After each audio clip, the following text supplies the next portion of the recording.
Now I'm going to teach you how to use gradients. We select the object we want to use.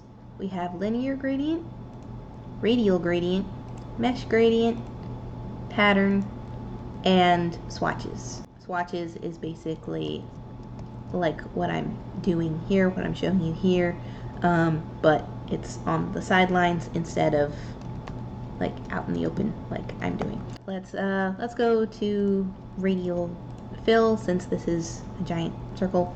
You are going to go to create and edit gradients, which is right underneath the text objects, or text, create text font section.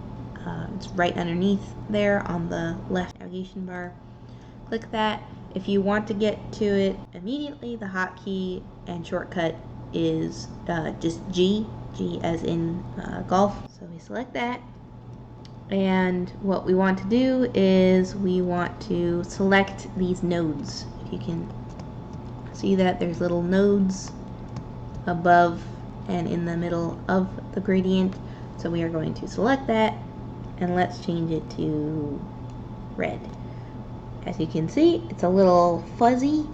It's not quite clear. So how do we fix that? Make sure that the alpha, or opacity, is all the way up so it is a solid color. Otherwise, it's just going to be invisible. So we want 100% alpha, opacity, transparency. Let's color the inside. Let's color it blue, or if we want, all we have to do, let's say we want this color over here.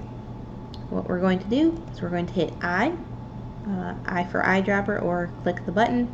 We're going to click it, and it automatically colors the spot that we want to color. So let's go back to G, or gradient, and let's say we want to adjust this. It's too much. So what we can do is we can shrink it like so.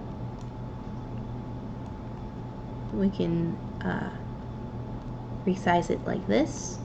Like, let's say we want it just a thin line, so we can do that on this side. We can do it on this side. If you click on the middle node, you can actually move it. So let's say we want it here.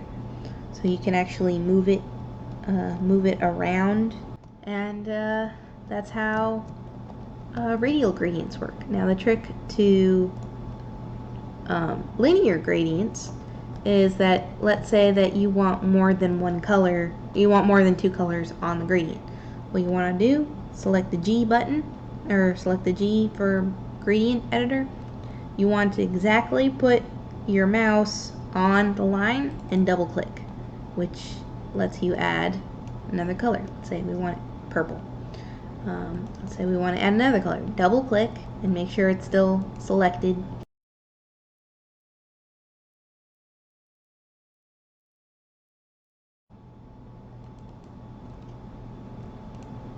And green. And of course, if you select the nodes that you want to, like, let's say we want this short, so, or we want it half, you have to make sure that the gradient editor button is selected, and then click and hold the node that you want to edit. And you can move these nodes anywhere you'd like.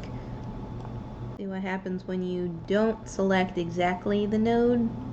It's just gonna move all over the place, so we don't want that. And that's how you use linear and radial gradients in Inkscape.